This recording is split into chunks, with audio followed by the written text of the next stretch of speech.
Hello everybody, it's George from Wines by Nature, and today I have a very special guest, Kareem Massoud, winemaker, family owner of Paumanok Vineyards. Hello Kareem. Hi George, thanks for having me. Glad to have you over here. So we just finished up a nice afternoon tasting here, and we found a few minutes. During this tasting, all of our discussions with our customers, we seem to have the same questions come to us. Him as a winemaker over at his tasting room and me here at the retail shop. And the big question is sulfites? I'm allergic to sulfites, or I'm allergic to something. Is it histamines? Can you please explain to me and ultimately your customers what is truly happening there? Well, when we talk about sulfites in wine and people having an allergic reaction, the first question I asked was, how much did you have to drink? Because even though it's a little bit tongue-in-cheek, obviously you're drinking alcohol. If you're not well hydrated, you will get a headache. There are people who are allergic to sulfites. That's why we're required to state on the bottle, on the label, that it contains sulfites.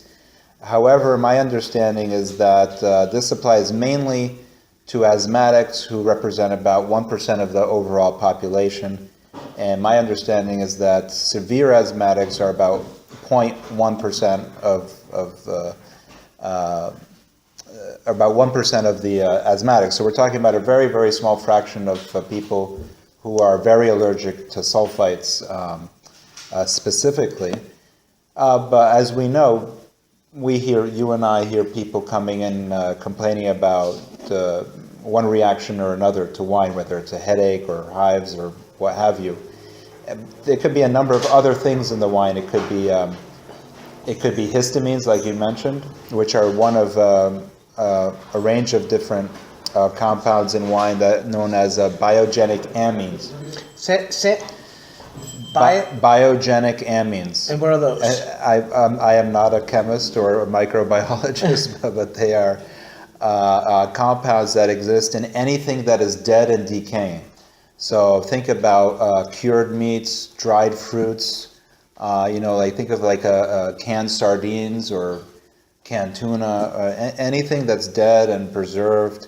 And in the case of wine, what we're really talking about are yeast cells that are beginning to biodegrade and break down over time. We call that autolysis, when the yeast is beginning to break down and biodegrade over time. And just like any other thing that's dead and decaying, it will release these biogenic amines, of which histamine is probably the most well known, but there are other things such as cadaverine and putrescine, which are kind of like what they sound like. Again, it's something that's dead and decaying, and it releases something into the wine or whatever whatever the food is, that when we consume it can give some people a reaction. But those are all good things.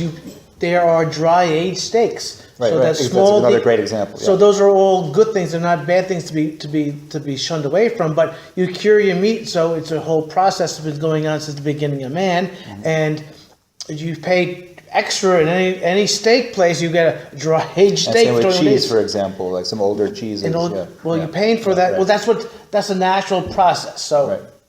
I want people to hear those words and go, "Oh no!" Yeah, right. But no, these are good things. Well, I mean, if you begin to sort of put the pieces of the puzzle together, and you say, maybe I am allergic to histamines, you can begin to test it. For example, champagne, like real French champagne, is a classic histamine bomb. Why? Because by definition, the way champagne is made, it's aged on the lees in that bottle for some period of time. In some cases, years. 3 to 5 years. So champagne can be a real histamine bomb, especially like the Tête de Cuvée, which are 5-6 years or more. Right. Entourage, and aging on the lees, they release a lot of histamines. So if you're someone who's like, well, maybe it's the histamines, but I only get it with reds and not whites. It's true that reds generally would have more histamine than whites, because reds generally are aging longer in the barrel with a little bit of lees contact. It depends on how the white was made and so on. But if you say, let me have a champagne and see what happens, and you get the same reaction, it could be the histamine. Right. Because when I speak with people, it's just like, yes, I have seasonal allergies. I reference back to our conversations, and I most likely I take them to unoaked red wines. And I've had tremendous success with people coming in saying, start off, I'm allergic to sulfites. We deduce within conversation that they're allergic, they have seasonal allergies. I bring them to a $14.99 bottle of wine and say, listen, let's try this and see what happens. And everyone comes back and say, I can drink this. So sometimes it's like the tannin or the oak tree or something like that. But why did it get people stuck in people's head that it's this one word, sulfites? Yeah, right. That I can't answer. I think actually my quick answer would be because it says on the bottle contains sulfites, and you're like, well, that must be it, because it says it on the bottle. It's some kind of a warning. That must be the culprit, and I don't think it's that simple. And it's not necessarily the histamines either. Your example, what you mentioned, it could be the tannins, which are a type of an antioxidant, which people might also be sensitive to. And it would make sense what you said, that if it's not in the barrel, it's in a steel tank, presumably, or something other than a barrel, there's going to be less tannin, certainly no oak tannin. There'll be grape tannin. But, maybe it's just, who knows? There's so many, wine is a complex substance. It's a complex beverage. And so there's all kinds of things that are present in wine that could give one person a reaction, but the other person could be perfectly fine. But I always say, because people get carried away with, oh my God, it's got histamines, it's got antioxidants, it's got sulfites. It's like the thing you should be most concerned about is the alcohol. That's what will kill you. Seriously, I mean, that's what you need to be worried about. It's the alcohol. Which is the last thing on their mind. Right. Well, thank you for that little quick 101 about sulfites and the allergies. Eventually, we'll have different discussions with Kareem over the next few months.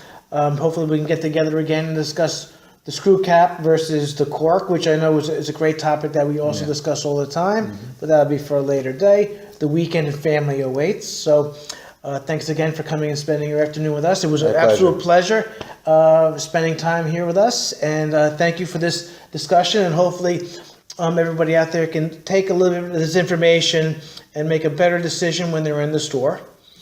And thanks again, man. Thanks for having me. See you soon.